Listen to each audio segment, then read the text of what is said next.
সারা বাংলাদেশ আজকে এই শিশু ধর্ষণের প্রতিবাদে যেভাবে নেমেছে, সারা বাংলাদেশ প্রতিবাদ করছে।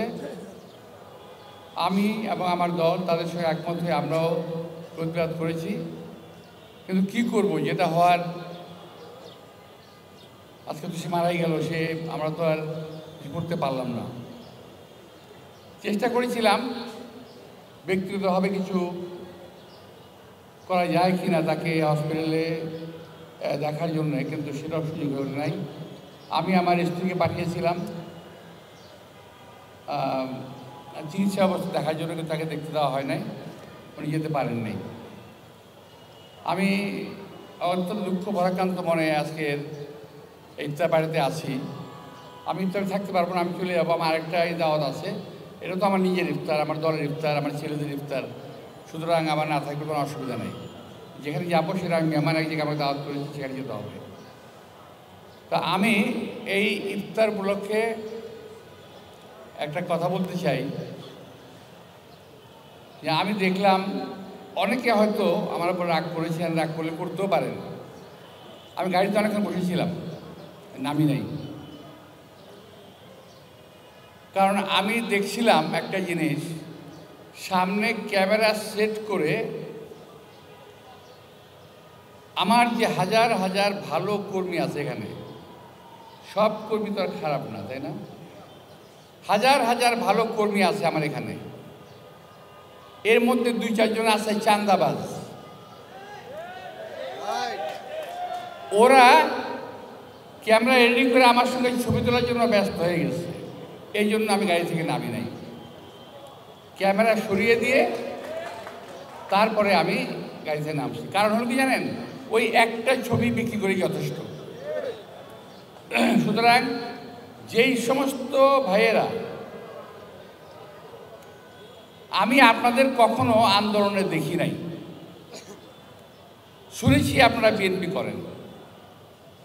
যারা আন্দোলন করেছে, যারা কষ্ট করেছে, যারা 70টা বছর পরিশ্রম করেছে রাজপথে, তাদের সুফল আপনার ধুলায় মিশিয়ে দিবেন না দয়া করে।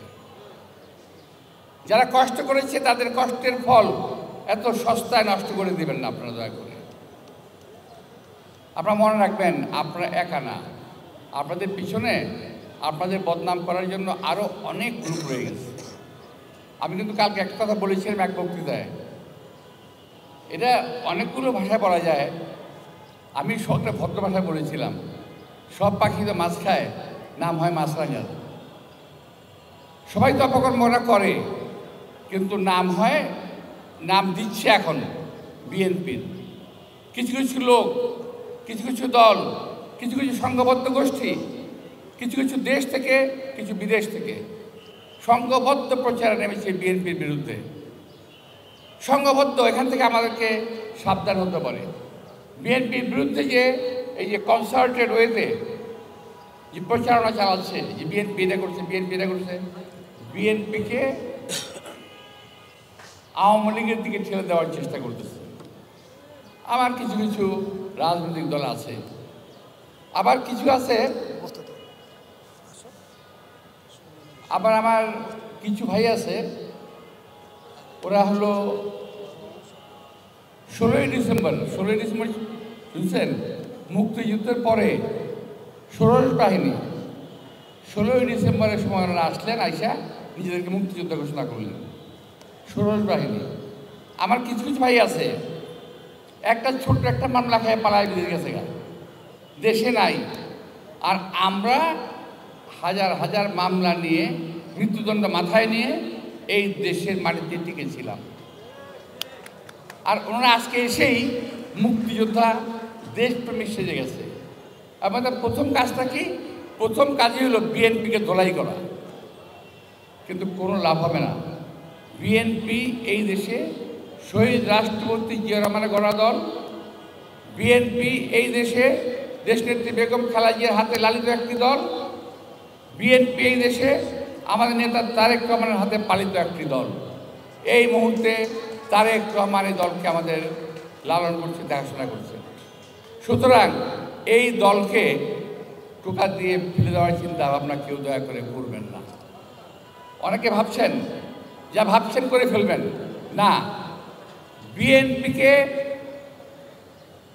অবজ্ঞা করে, বিএনপিকে খাটো করে বাংলাদেশে কোনো রাজনৈতিক সিদ্ধান্ত জনগণের পক্ষে সিদ্ধান্তকে বাতিল করতে পারবে না।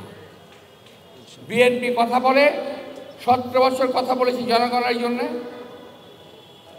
বিএনপি 17 বছর রাজপথে লড়াই করেছে, বিএনপির অনেক রক্ত ঝরেছে, বিএনপির নেতাকর্মীরা জেল খেলেছে। এখানে এমন একজন নেতাকর্মী নাই যারা জেলে যায় নাই। এইটা কারো অঙ্গুলি হেলনে চলে যাওয়ার বিষয় না। সুতরাং হুমকি ধামকি যারা দিচ্ছেন কম দিয়েন, দয়া করে এই কাজগুলো করবেন না। বিএনপি টোকা দিয়ে ফেলে দেওয়া দল না। ওই কয়েকজন ইউটিউবার আর কয়েকজন ঢাকায় বসে বসে সেদিন দেশ থেকে ফেরত আসলেন, অনেকে বলছিলেন দেশেই আসবেন না, এখন দেশে আসছেন, আইসা নতুন মুক্তিযোদ্ধা আসছেন, বিএনপির বিরুদ্ধে কথা বললেই লাভ, কথা বলতেছেন। দয়া করে এগুলো ছাড়েন, ভালো হয়ে যান সবাই। আমার দল এবং দলের বাইরে যারা আছেন বিএনপিকে ধ্বংস করার জন্য লাগছেন, তাদের সবাইকে বলবো দয়া করে আপনারা সবাই ভালো হন, আসেন, সম্প্রীতির রাজনীতি করি, আমরা দেশটাকে ভালোবাসি, সবাই মিলে দেশটাকে ভালোবেসে গড়ে তুলি। সুযোগ পেলে একটা দলকে ল্যাং মেরে ফেলে দিবেন, ওই কাজটাকে দয়া করে করবেন না। প্রিয় ভাইয়েরা, যেহেতু অন্য একটা প্রোগ্রাম আছে, আমি চলে যাচ্ছি। আমার বক্তব্যটা একটু অনেকের জন্য কটু হয়ে গেছে। যাদের জন্য আমার বক্তব্য খারাপ হয়েছে তাদের কাছে জন্য আমি দুঃখ প্রকাশ করছি না, ক্ষমা প্রার্থনা করব না। তো বলবো, যারা বিএনপিতে অনুপ্রবেশ করে বিএনপিকে কলুষিত করার চেষ্টা করছেন, যারা আমাদের 17 বছরের অর্জনকে ধ্বংস করার চেষ্টা করছেন, তারা সাবধান হয়ে যান। আমার সকল ভাইদেরকে বলবো, এই সমস্ত পোকামাকড়গুলোকে দল থেকে ছুঁড়ে ফেলে দেন, দলে রাখবেন না। সবাইকে ধন্যবাদ। খুদা হাফেজ, আল্লাহ হাফেজ, আসসালামু আলাইকুম।